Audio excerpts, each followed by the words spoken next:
Assalamualaikum adik-adik. Pada kesempatan kali ini di sini saya akan memberikan sedikit informasi kepada adik-adik terutama pada kelas 4 SD. Di sini saya membawakan mata pelajaran IPA atau Ilmu Pengetahuan Alam.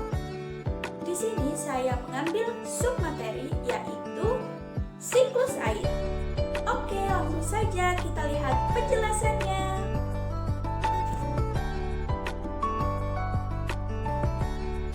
Tahukah kalian, sekitar 71% permukaan bumi tertutup dengan air.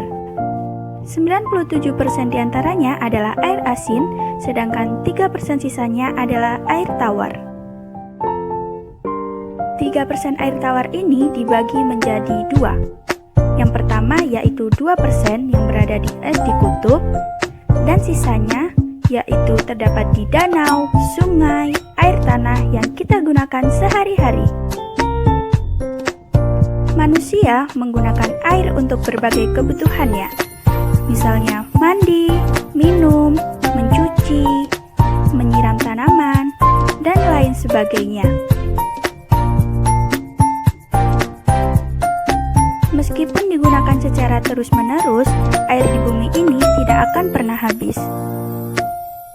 Karena telah adanya siklus air. Sebelumnya, apa sih siklus air itu? Ada yang tahu nggak? Jadi adik-adik, siklus air adalah sirkulasi atau perputaran air secara terus-menerus yang berasal dari bumi menuju atmosfer dan kembali lagi ke bumi. Secara garis besar, tahapan siklus air ini dibagi menjadi tiga.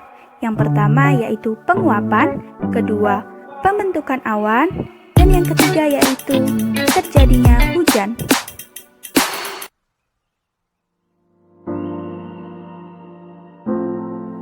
Air di laut, sungai, dan danau menguap karena adanya panas matahari. Pada proses ini disebut evaporasi.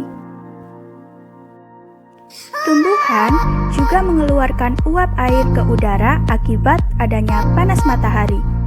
Proses ini disebut transpirasi.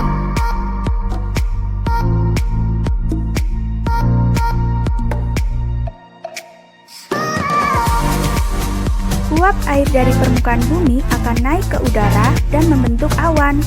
Kumpulan uap air tersebut akan mengalami pengembunan dan menjadi titik-titik air. Peristiwa ini disebut kondensasi. Selanjutnya, angin akan membawa awan ke daratan atau dataran tinggi. Lalu, titik-titik air di awan akan turun menjadi hujan. Proses ini disebut presipitasi. Lalu, air yang turun itu akan mengalir ke dataran rendah dan menciptakan siklus secara terus-menerus. Jadi, begitulah proses sirkulasi air yang terjadi di bumi ini.